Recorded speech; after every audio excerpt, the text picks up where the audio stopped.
Shablam! Oh. Freaking blam. We started with a bang that time. Wake it up, Shablammers. Wake Get it up. ready. Episode 6, here we are, and here you are. Thanks for joining us. Thanks for joining us this week. How are you, Lorelei? Good to see you. Good to see you too. Thanks. We have so much to catch up on. We're in a good mood this week. We are. It's Sunday here in sunny LA at the beautiful Petty Cash Studios. And not only that, sister, but we're enjoying Los Angeles after a weekend of being in San Francisco. Ooh, we're traveling ladies now. That's right. Yes. We took our award-winning drag number to San Francisco this last weekend for Princess at Oasis. Shout out to Tito Soto. Hey, Tito. Shout out to Cochina Rude and to Lisa Frankenstein. Hey, Lisa. It was so much fun. Everyone was so nice. I had never performed in San Francisco before. That was my SF debut. How about you? That was my first time performing in San Francisco. I think San Francisco is one of the coolest cities ever. It really is. Yeah. Leave a comment below if you're from San Francisco. Woo! Wake it up! Wake it up! Hey! We did some sightseeing. We saw some... Now, are they seals or sea lions? Sea lions. Okay. Do you know the difference? We went to the Fisherman's Wharf. Well, baby, I'm a seal and you're a sea lion. Ooh! So I'm gonna bite you. And I also see a lion. Oh. Honey. Lorelei. Lion. Laura Hive. Make some noise. We ate a bread bowl. Boudin. So good. I mean, that was like some touristy shit that we were on. We literally were like tourists that day. But we loved it. We like that kind of stuff. I every single time I go to San Francisco, I always want to like... I was talking to Annie and I was like, we should do a food tour. Ooh. Food tour Hive, wake it up. Because basically...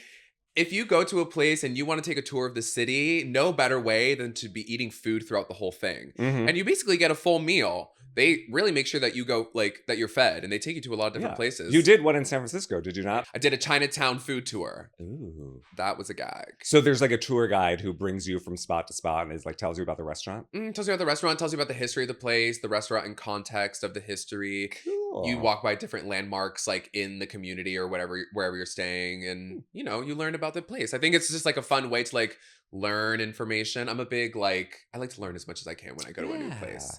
I want to see like what they're famous for, what they're known for, what the people do. I am hungry now. You're making me hungry. Would you like a snack from our bodega? Oh, I don't know. What would be your first snack you would eat here? I used to love those like mini cherry pies back in the day. I don't know if I would go for that now. There's Hamburger Helper. Fruit Loops. Well, speaking of our bodega, I could catch the audience up on my homework assignment from a few weeks ago. Oh my God. Wait, can we say one more thing about San Francisco, our gig? Yeah, we can. Yeah. We got to meet famous drag queen Lydia Butthole Collins. She was so nice. Yes. Lydia Collins, the butthole. Hello. If you're watching, you were so nice. Yeah. And you were a key, sister. Literally, she came into the dressing room, went up to every single performer, introduced herself. Which I know sounds like the bare minimum, but to be honest, that doesn't always happen. Most of the times that does not happen. Annie and I have done shows in Los Angeles where queens come in from out of town and they don't talk to anyone. And that's such a weird vibe. It's a weird vibe in the dressing room. And we were speaking to each other before this gig being like, we have to make sure that we talk to every single person. Yeah. Not because we feel obligated to, but because we want to. And we want to show people that we're a key. Everyone was so cool. The cast was amazing. Such a great range of different kind of acts in the show. It was so fun. It was so cool. It was so different from drag in Los Angeles, to be honest. San Francisco drag is super queer and very like in the roots of drag as like resistance. And I think it's super cool. So shout out to Princess and shout out to San Fran. Check it out if you're in San Francisco. Every Saturday night they do those, right? Yeah, every Saturday at Oasis. No, every Saturday. Every week. Hey. So check that out. And then, yes, we mentioned it briefly, but we're award-winning drag artists now. Wake it up. Hello. Do you want to talk about this? Well, let me talk about it bravely now, because now that I'm in drag, because let's tell the story, because this is kind of funny. Okay. So we have this number. We talked about it prior in our podcast. It's The Substance. Yeah, we have a duet based on the movie The Substance. I do Sue, and she does Elizabeth. Hello, of course. We have done it 5 times now, and it started at our own little show, our own little drag show. Yeah, back in October of last year, so it's been a while. We got booked to do it at Fat Slut with Meatball. Shout out Meatball, Sloppy Seconds podcast. Yes. And then we performed it at this bar called Precinct. That's where Fat Slut is. And they have an award show every year. Yeah. It's the second annual. They only started it last year, to be fair, but it will be a ongoing commitment from Precinct. The Precinct Awards. They award the Precinct community, whether you're a drag queen or a barback or...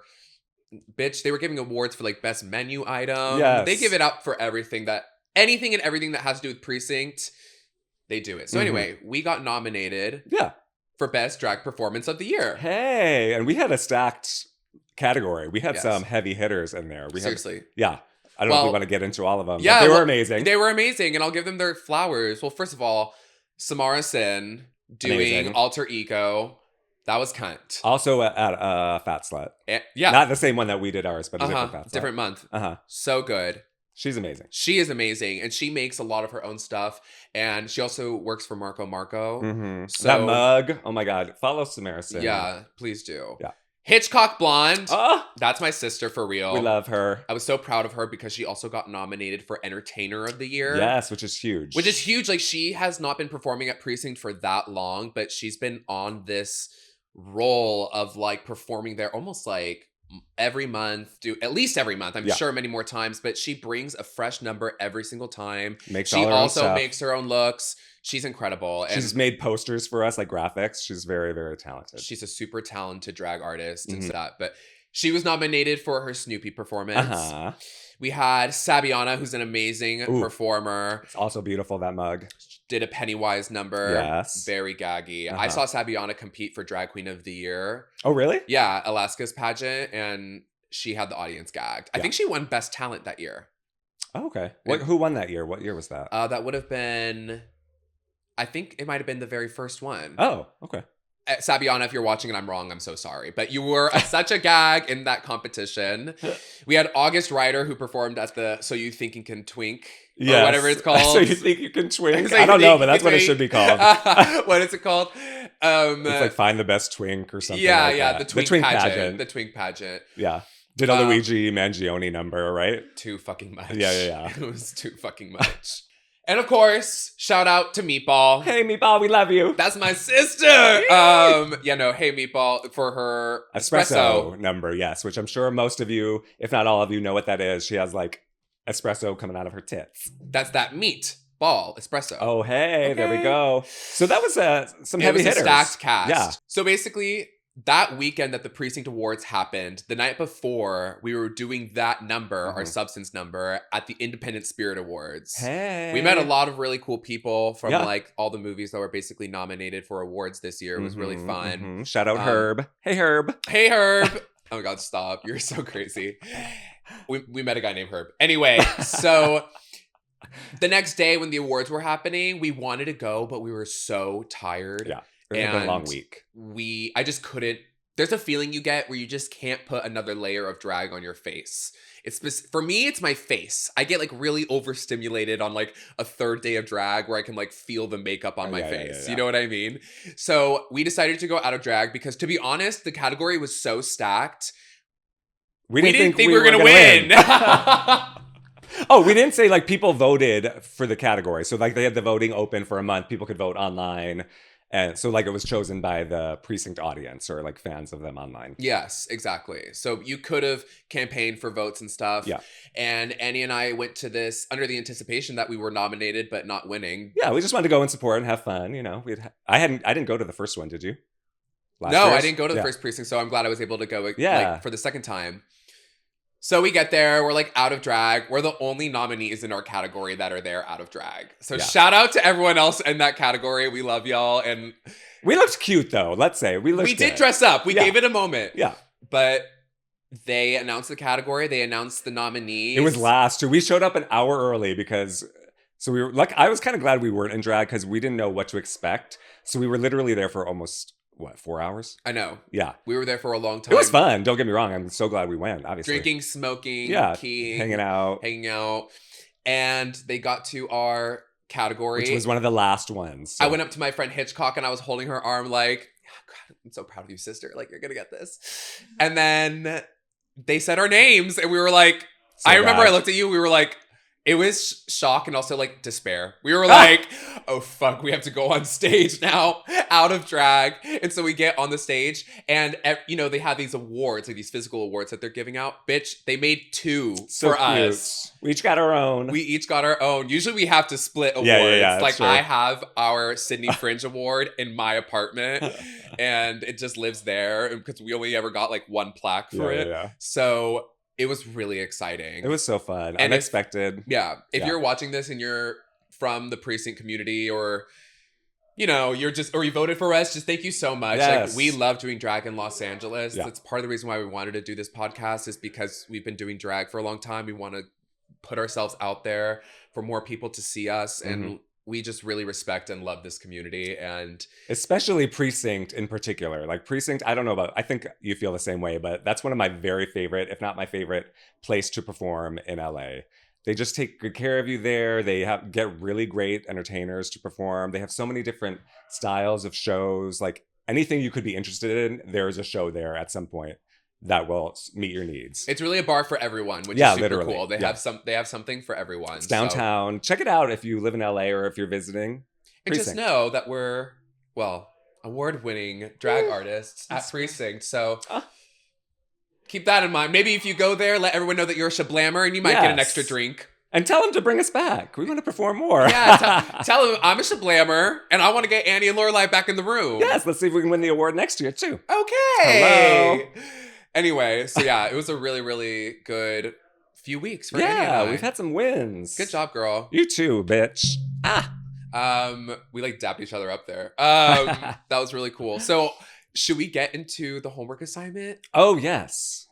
So I was tasked with writing a commercial for our bodega here. Yeah. And I brought a script into the room. Another writing assignment. For Annie and I to perform. We're actors. So we will be having an open casting, of course, for people to portray us. Oh, fun. If you think you'd like to audition for the Annie role, leave a comment down below. Yes, and if you'd like to be Lorelei, leave a comment below as well. And let us know if you want to be considered for both. There we go. It's very unlikely that we'll probably call you for both because we're really different types, to be honest. It's true. Well, we need, we can only afford one understudy. So the understudy would have to cover both roles. You're kind of like suburban mom, kind of brink on a nervous breakdown. Like, I'm kind of giving your type right now. And I'm kind of like psycho grunge, like Gone Girl, kind of like... Clown bitch. What? Clown bitch. What the fuck? You look like a clown in this. It's like clown couture. Don't even call me a clown with that hairline. Come on, bitch. With that hairline, bitch, you're going to come for me and call me a clown? Isn't this a clown? You made this look to be like a clown. Take a good look at your camera, bitch. And I want the podcasters to see what a real clown looks like, honey. I'm proud to be a clown. Get into it. This is an art pop look. Oh, art pop. It could mean anything. But does it? Well, that's up for discussion. Shablammers, leave a comment down below. That's a beautiful wig. I love that hair on you. Where'd you get that? She's setting me up right now because she gave me this wig. It's because I'm kind and gentle-hearted. If you can't give a gift, then don't. If you can't give a gift graciously, then don't give a gift at all. This is why Alex thinks you're a bitch, by the way. Shout out to straight producer Alex in the room. Hey, straight producer Alex. Good to see ya. But as we've confirmed, literally, like I think 2 episodes ago, Alex thinks you're a bitch. That's true. So do I. Well, Alex and I have a history. We go way back. Did you know that? Y'all played dodgeball together. Yes, gay dodgeball. Although they do allow straight people. Hence straight producer Alex. Gay dodgeball and Alex still went. Even though he was straight. It's okay to look for community. Yeah, there were a lot of straight people that played, but mostly it was the gays. Alex, don't you think? Or were you the only one? Well, Mark. Well, yeah. Hi, Mark. Mark's around. Okay. I gotta kind of drop a bomb, though. Like, what? I'm queer. Oh, shit! Oh. Alex, I didn't know that. I work in WeHo, y'all. I mean, I'm glad that you're queer. Welcome to the club. Wait, stop. So we have to clarify this from now on. So Fuck. Ruined our whole bit. Straight but queer producer Alex. But I have to be what I need to be for the, Of course. Wow, my world is shattered. I know. Yeah. This is changing a lot. Good thing that we're almost ending season 1 because we might need to revamp some things for Alex on season 2. Yeah. We need to get you your own camera Fair enough. and your own setup. Microphone, at least. At least I can do that. Ay. Well, I didn't okay. know. I thought it was kind of obvious. Sorry. No. I'll be on my wife's bi. Yeah. We're both. Oh. That's okay, Straighty. I get it. No, just kidding. All right. Well, usually I have a working with one homosexual max, but now I have 2 queers in my life at the studio. I'm married to a woman. It's not- Okay. All right. Fair enough. Shablammers, leave a comment down below if you think Alex is queer or straight, or you can be both.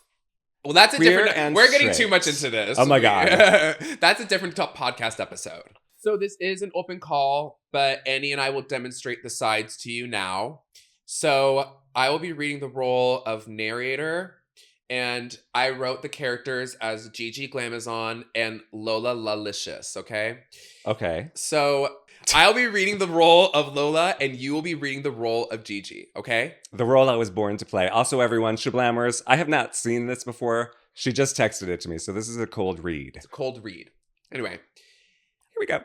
upbeat music playing, a mix of pop and funky beats. Something there, Alex? Okay. Thanks, Alex. Hey, honey! Are you in need of snacks that'll slay your hunger? Well, honey, look no further than SHABLAM Bodega, the only bodega in LA run by fierce queens who know how to serve you that snacky goodness with a side of attitude. I'll read the stage direction. The music fades into a dramatic beat as the scene shifts to 2 drag queens, Gigi Glamazon and Lola Lalicious, standing behind the counter in the bodega, both dramatically flipping their hair. Oh, darling, you know we've got it all. Cheetos so crunchy they'll have you feeling like you're on the runway. And don't even get me started on that Diet Coke. It's low calorie, high drama. Sip it like you're thirsty for attention. And honey, aren't we all? Oh, sweetie, Cheetos. That's cute. But let me tell you about my favorite, the Apple Bits, okay? Right over here. Hey. They're sweet, they're crunchy, they're fabulously fruity, darling. One bite and you'll be saying, yes, queen. Excuse me, did you just say Apple Bits? Honey, I'm all about the classics, okay? Fruit Loops, sweet and rainbow colored like a pride parade in your mouth. That's what real queens snack on. Ooh, Gigi, I know you're old school, but let's be real. Fruit Loops are so yesterday. What you really need is a big old box of Trix cereal. Just like me, tricky, fun, and fabulous. Those loops are for basic bitches. Excuse me? Tricky? Did you just call Fruit Loops basic? You better check your privilege, honey. Fruit Loops are iconic, okay? Trix is just trying to keep up with that energy. But sweetie, it'll never be the main event. And if you think you're getting away with this, you better come correct. The music intensifies as both queens dramatically grab their respective snacks and hold them up like trophies. Which one? I'm talking about Fruit Loops. You just grab whatever you want. I'm getting this because it's close.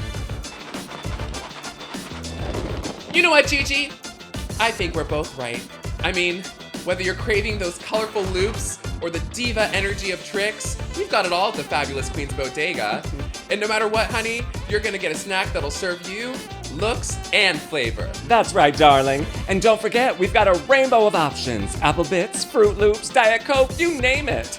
Fabulous Queen's Bodega is your one-stop shop for the tastiest treats with the fiercest customer service in town. We'll be here, darling, 24/7, because we live here. Alex keeps us here overnight with snacks, sass, and a whole lot of love. A little bit of love. So don't be a fool. Come get your snack on at Fabulous Queen's Bodega, where the only thing hotter than our chips are our personalities. SHABLAM Bodega, located in the heart of Los Angeles. Come for the snacks, stay for the shade. SHABLAM Bodega. Snacks with the side of sass, baby. Ooh.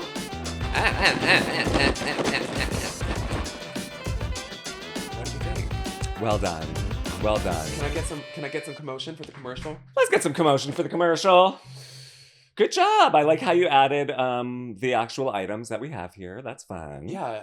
And I thought like I could write a jingle and I'm gonna overlay it over that ending bit right there. Yeah, I'm surprised you gave us character names rather than just ourselves. Well, you know, what was your thinking behind that? Well, I think that you and I like hold down the fort as like the faces of the brand. And I think it only makes sense to put out a casting call to see if people would be interested in portraying us. So this is actually a good transition into our topic of today. Oh yeah, let's get into it. Do we have anything else to talk about? I don't think so. I think we covered it all. So we were just talking about who would portray us in that commercial, right? Yes. But I would like you to think about who you think would play you in a movie. Which diva would play you in a movie? Because this week we are talking about divas. I mean, it's very obvious as drag queens that we celebrate divas in all categories. Yes. Pop, movies, film, TV. Love a diva. And there's much to discuss in terms of divahood that's been occurring lately in the pop culture. And also underrated divas that we need to bring to the forefront. Yes, we have a lot going on in the divadom. Leave a comment below who your favorite divas are. Who got the keys to the divadom? Oh, now is RuPaul... Obviously, RuPaul is a diva. That is a diva down. That is a diva down. Because usually when I hear the word diva, obviously a female version Well, yes. of a hustler, right? Is that how that... Nah. Diva is a female version of a hustler. Of a hustler. Nah. Yeah. Beyonce, thank you. Also a diva, obviously. Obviously a diva. Hello. But who would play you think, in a movie of your life? Which diva? Which diva would play me?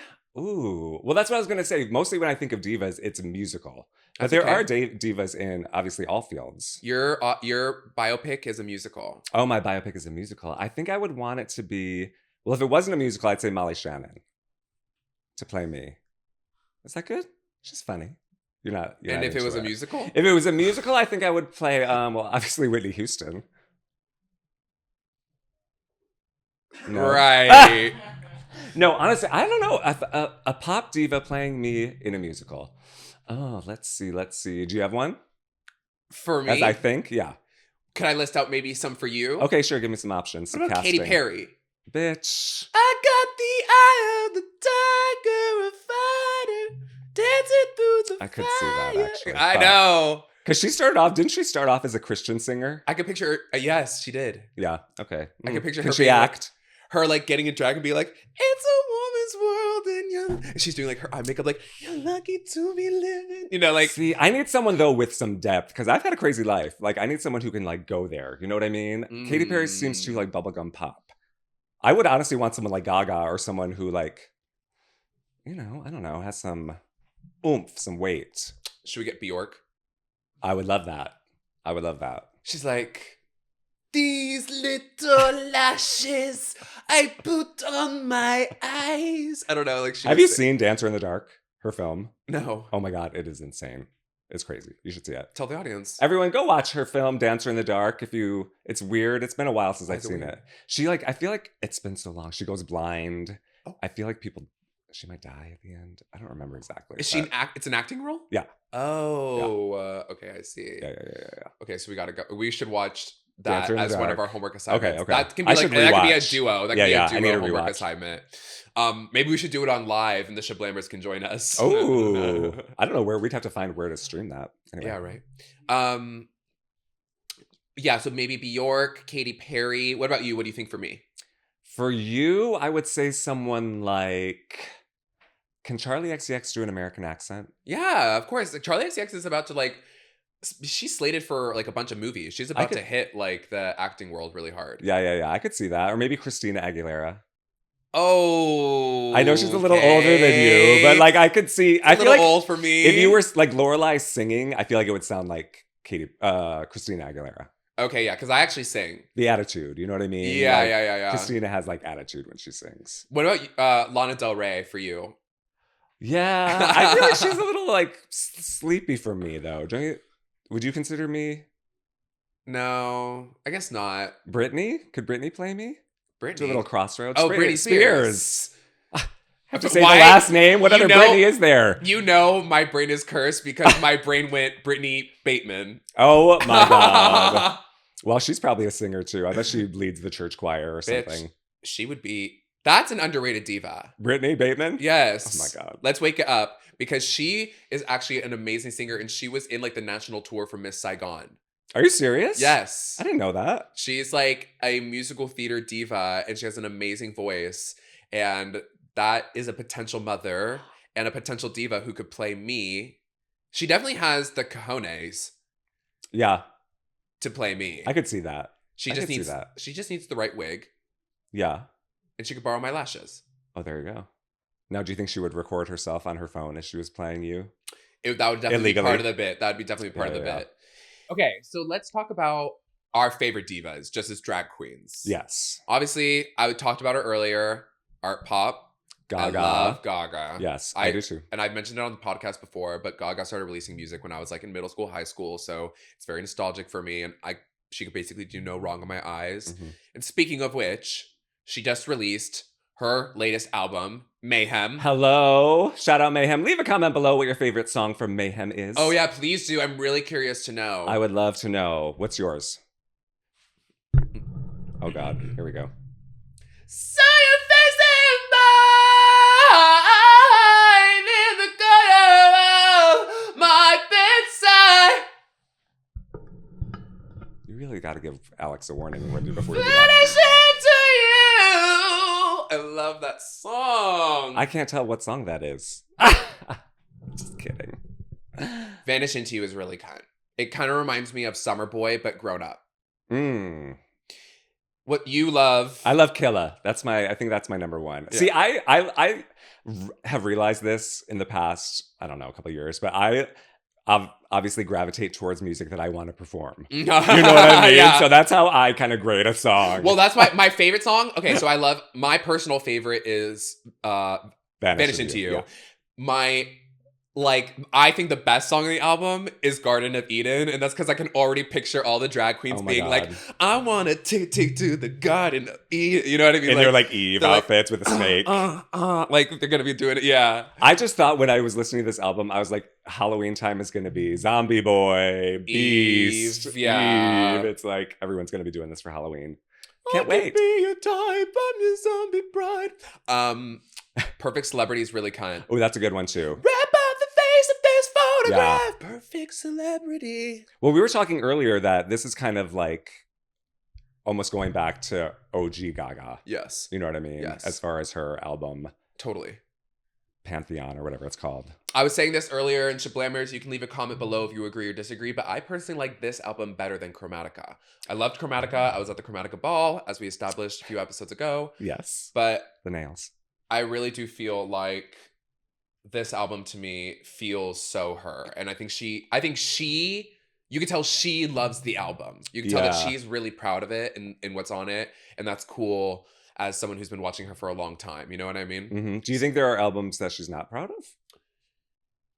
Well, she admitted that she was like in a really bad place in her life when she wrote Chromatica, and she was like, I don't think I was making my best music. She's proud of, she was like, I'm really proud of the album. Mm-hmm. And at that time I was really struggling and I wasn't making my best work. Interesting. Okay, I Yeah. didn't know that. So, Because sorry, not to throw you under the bus there, Gaga, just taking Well. your words and amplifying them to the Shablammers. There you go.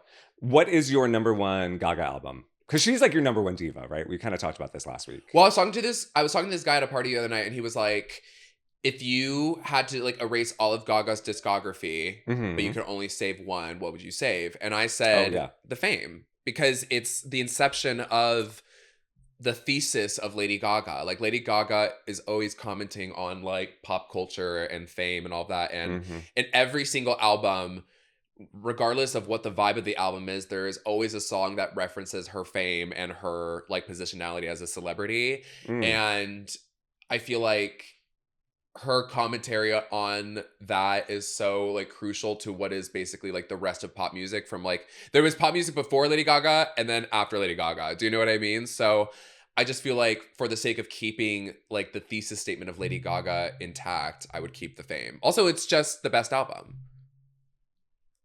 It's like no skips. Yeah, that's true. What do you think you've performed? What diva do you think you've performed the most? Gaga. Do you have a specific song that you've done the most, do you think? I perform a lot of art pop. Yeah. Just because those songs are really fun in gay bars. Mhm. Gay guys love art pop. Art pop. I think that would be my favorite album. I don't know if that's the one I would keep necessarily if we're like just destroying the others, but Yeah.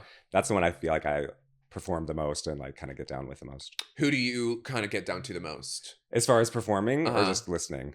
Performing, I feel like I love to perform like story songs and women who can like really sing and belt their faces off. You know what I mean? So I do gravitate towards people like Lady Gaga, Celine Dion. Obviously, I love Whitney Houston.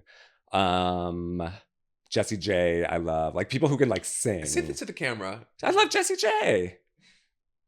Is that bad? Is that controversial? Is she canceled and I don't know? No, she's not. Okay. I think of that video of her where she's like, we need to take it back in time when music made us all unite. And it wasn't loud blows and video hoes. Ooh, maybe she could play me in The Story of My Life. Can she do an American accent? That'd be good. That's really good. I like that. Jessie J. Jessie J in the Antibiotics film. Yes, I love her voice. Jessie Ware, another Jessie I love. Ooh,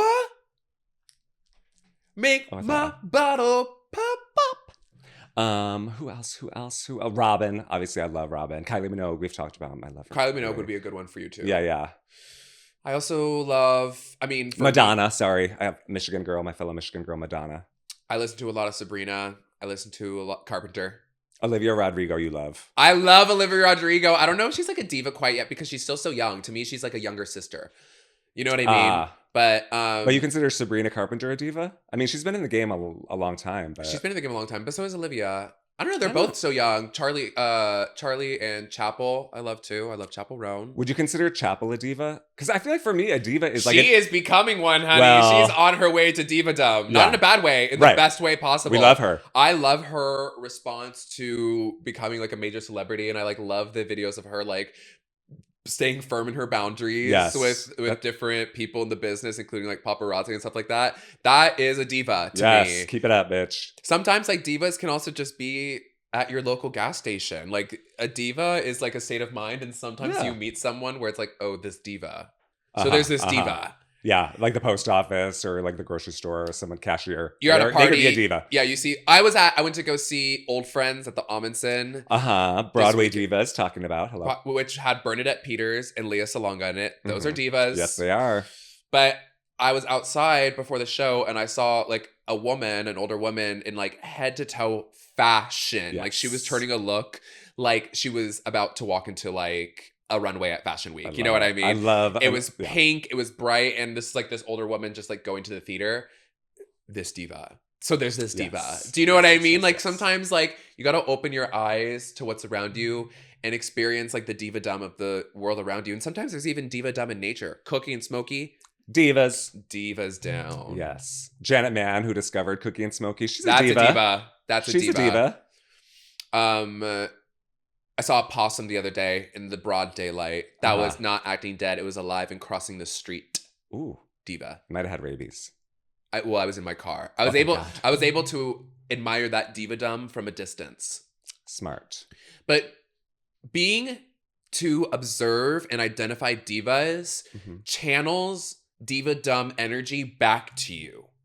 Does that make sense? Like your willingness to look around and say, that's a diva and that's a diva. And it is like, you do have to have discernment and you can't just call everything a diva. Like you have to be careful about who you say it to and what you say it to, but do it correctly. And that energy reciprocates and diva recognizes diva basically. Do you think everyone has a diva within them? No. Not everyone. I think some people are born to not serve cunt. Oh. What, Alex? NPCs. Alex said NPCs. NBC. No, NPCs, non-playable characters. Oh, I thought you were doing not born cunt. NBC. Oh. That's even better. They're NBC. Not born cunt. Wait, Shablammers! Come on. That's really funny. That's funny. We got to start using that from now on to identify basically people who are NBCs. Oh, I think we know a couple. Oh, not the drama. But anyway. Woo. Leave a comment below if you're an NBC or if you know one. I'm sure Shablammer. There's no Shablammer who's an NBC. No. If you are a Shablammer, you're a BC. diva. You're BC. You're BC. You're BC. You're BC. Yeah, so you just can't throw it out to anyone. Yeah, and a diva you can be any like where on the gender spectrum, you know what I mean? It's not just... diva is neutral. Yeah, gender neutral, we love. Well, it is feminine in the sense that it's neutral. Okay. It's for everybody. Yeah. But there is kind of like a cunt factor to it. Right. You're not going to have, probably like most straight guys won't be a diva. See, Alex is queer and he's a diva. Alex is a diva, hello. Yeah, he's a diva because he's queer, as we've identified. Hello. Now. Breaking news. I'm so glad that we were able to get this in season 1 at least. I know. Well, now we have to have Alex's coming out story when we have our coming out episode. Hello. But But enough about Alex. Back to us. with that in mind, the discernment to be able to know when you see a diva and when you don't. We need to be able to bring some underrated divas up to the forefront. Oh, yes. Let's give some shout outs to some divas who need a little more attention. Do you have any ideas? Underrated divas. Oh, yes. This may be underrated depending on like where you fall in entertainment, but do you know who Shoshana Bean is? Yes. Would you consider her an That's underrated a diva. diva? But is she an underrated diva? She's a lesser known diva. Shoshana Bean, for those who don't know, was the Elphaba that I saw in Wicked. She was the second Elphaba after Idina Menzel. So she took over the role. Exactly. She's a fabulous, like her voice is insanity. It's so good. But I feel like a lot of people don't know her because she doesn't. She's not she's mainstream like, in New York. that. Yeah. But that's why she's an underrated diva. There we go. So another underrated diva in the Broadway community is Rachelle Rak. You are obsessed with Rachelle Rak. Who wouldn't be? I'm sorry, but like, who wouldn't be? Rachelle Rak, all the way. Rachelle Rak, if you were watching this, I watched you all the way back from when you did the Every Little Step documentary, which is when they filmed the casting process for the Chorus Line revival in 2005. Ooh. That is really interesting. If you are in the business or into casting at all, watch that documentary. That is such a good documentary because everyone is so desperate in the best way, in the way where like it is 2005, like broke actors lining up outside the theater for an open call audition. They're all like, they want it so bad. They're all so fierce about it. And it's just the casting process all the way through. And it's so fun to watch. It's really, really good. Every Little Step. It was on Netflix. I don't know where it is now, but. You could, maybe Amazon or something now. But Rachelle Rak, she's a Broadway actress. She was in that. She didn't get the role, did she? She didn't get the role. Well, she has this amazing moment at the end of the documentary. Sheila, she was up for, I think. She's at the final callback for Sheila, and she's one of the top two. And after her audition, she calls one of the producers to talk to her. And the producer goes to talk to her, and the producer comes back on camera and says that Rachelle basically demanded that they tell her if she got the role right then and there. And told her words apparently were, "I'm a big girl. Just tell me if I got the role or not." And they caught it on camera the moment of the producers looking at each other, and they go, "No." Ooh. And they go back and they tell Rachelle Rak that she didn't get the role. And she has this amazing monologue at the end of the movie where she's like, "Well, I've been doing this for years, and I'll find my way through this." She's amazing. Oh my God. She's so successful now. It's not like she has been dancing on Broadway for years and years and years. Like she is not scarce in work. No. But her performance in that documentary is pure camp, underrated diva. Underrated diva. Definitely not to be missed. We need to wake it up for the Rachelle Rak hive. Yes. I feel like Broadway performers are kind of generally need more shout outs because unless they like move to TV or film, someone like Sutton Foster or Bernadette Peters, who everyone knows, Patti LuPone, those people don't get a lot of like national recognition. In New York, they're like obviously huge stars and well known, but I wish there was a way to celebrate them more. Underrated diva, let's wake it up for Bonnie McKee. Bonnie McKee. Exactly, See, I don't even know who that is. See, exactly, bitch. Hot City. Oh, it's a singer. Got the windows coming down. Hot City. Back up now. Hot City. You don't know it? No. Fuck. See, underrated diva. We gotta wake that up. Bonnie McKee. Shablammers, leave a comment down below if you know who Bonnie McKee is. Bonnie McKee, leave a comment below if you're watching and your name is Bonnie McKee. Do you have any more underrated divas in like the singer spectrum? I'm trying to think. I mean, I would have said Doechii, but she just won a bunch of Grammys, so I don't think she's underrated anymore. Not at all. I love her. Not at all. I don't know. Oh, yes, I do. This is one that I always, it's a little controversial, but Michelle Williams from Destiny's Child. She is underrated. God. Underrated diva alert. She is. Diva alert. Well, now she's on Broadway, speaking of Broadway, and The Death Becomes Her musical. Hello. But she has such an amazing voice, and especially when we're talking Destiny's Child, we're throwing it back here, y'all. But no, she never gets any recognition. Obviously, Beyonce gets talked about. Kelly Rowland obviously is fantastic. She's amazing. But Michelle has a lot of the harmonies. She got a lot of the hooks, and she has an amazing voice. I don't think she gets enough credit. Okay, wake it up. You know, let's hear it from Michelle Williams. Countess Luann de Lesseps is an underrated diva. You think so? She's a cabaret star. She's literally like, she goes on cabaret tours like across the world, and she has a fan base. And right. like, That's why she's not underrated. no, I would say she is underrated in the sense Oh. that like they should be playing her music like in mainstream clubs. Oh, okay. Like she should be radio famous. Yeah. Now, see, she's like one of the most famous ones from the franchise, right? Or is that just because you love her, so you talk about her the most? Well, from New York, certainly she's one of the most famous, but she's also like, she's on a long list of like housewives who attempt to have a music career. Melissa Gorga from Real Housewives of New Jersey. Uh-huh.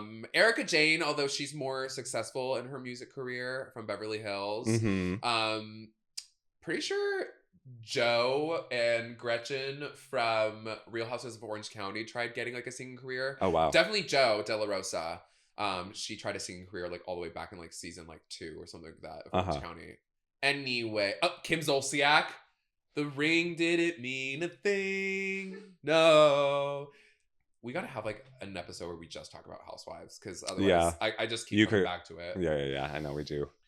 Another underrated diva is Cara Dioguardi. Oh, shout out. She's on the radio podcast for bringing her to our attention. Hello. Yes, we listen to a podcast called She's on the Radio that's hosted by Alex Leeming and Mary Kate Lohan. Hi, Mary Kate and Alex. We love you. And they basically dissect an album every episode, and they give out awards. And one of the awards that they give is the Cara Dioguardi Award, which is like the song that sounds the most like a Cara Dioguardi song. And she's a songwriter, and she writes like a bunch of songs, anything that's like very like girl power. Pussycat Dolls. She wrote a lot of their stuff. Pop diva. Yeah.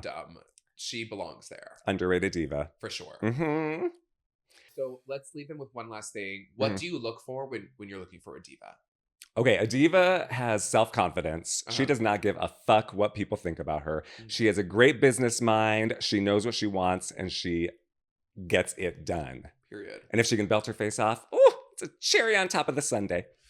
A diva to me is someone who is extremely authentic in the sense that like when you see something or you hear something, it reminds you of that diva because you're like, that's so them. You know what I mean? Like specific. Yes. And I think it's in specificity, authenticity, and yeah, I would say like the same like I don't give a fuck attitude of like navigating life with your values in mind and not caring what other people think about you.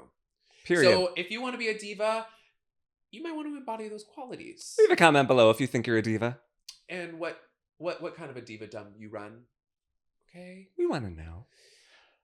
Divas, we did it. We did it. Should we give each other like some homework? Oh yeah. Well, we gave each other homework kind of throughout the episode. Do we want to do more? Should we double up? We're gonna watch that Bjork movie together. Dancer in the Dark. Dancer in the Dark.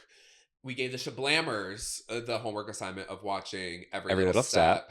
So what should be our individual homework assignment? I want to give you some people that I think are underrated divas in the drag world. Okay. And have you like watch maybe a performance and kind of talk about it and bring them to our Shablam audience. Okay. Should I give you a couple specifics of who I want you to? Why don't you do 3? Okay. I want you to look up Lip Synca. Okay. I want you to look up Hot Chocolate. Yeah. And then the third one, underrated drag diva, Monica Monroe. Okay. All right. She's a continental. I can give you like specific numbers I would love for you to watch, but I can do that offline. Perfect. Sound good? Yeah. Okay. Sounds great. And for me? I would like you to create a collage. God. It's a physical piece of media for you to bring in and share with the Shablam audience. Okay. I want one half of it to be inspired by you, and I want one half of it to be inspired by me. Great. That's the only thing I'll give you. And Okay. You can be creative within those boundaries. Sounds good. Yay. Yay. So we're gonna introduce physical media Ooh. into the, and then, maybe we can sell it to the Shablammer audience. Oh, okay. Highest bidder, eBay. Okay. Hello. Gag that. We didn't talk about any sponsors. We still need them. eBay, you want to sponsor us? eBay. Well, we did a really good job with advertising our the bodega commercial. today. Yes. So Good work. Yeah. And then next week is our season 1 finale. Do we want to talk about that at all? Next week is going to be our last episode of season 1. Oh, thank God. We will also be giving you a live show season finale. Ooh. So there will be 2 more recorded endeavors of season 1, and then we will take a break. Oh, yes. And we'll be coming back to you with a brand new Shablam. So stay tuned for that. Hey. Season 2 is going to be really exciting. Ooh, we got some changes, fun and exciting changes. I can't wait. Yeah. Yeah, it's going to be fun. Anything else you want to say to the Shablam audience before we leave? Shablammers, I love you. Thank you for following us on this journey. You know, we're two drag queens working in Los Angeles, pursuing our dreams and doing it together. Thank you for being here with us. Yes, if you like our podcast, make sure you leave us a review. Ooh. Make sure you rate it 5 stars. Subscribe on YouTube, please. We know you're watching, so go ahead and subscribe. It's an easy little click. And I know we always prompt y'all, but do leave a comment down below. We love hearing from you and getting your feedback. So we're open to it. Mm-hmm. We're brand new and we're really grateful that you're here for the ride. It's true. Thank you for joining us, Shablammers. We'll see you next week. Insert theme song here.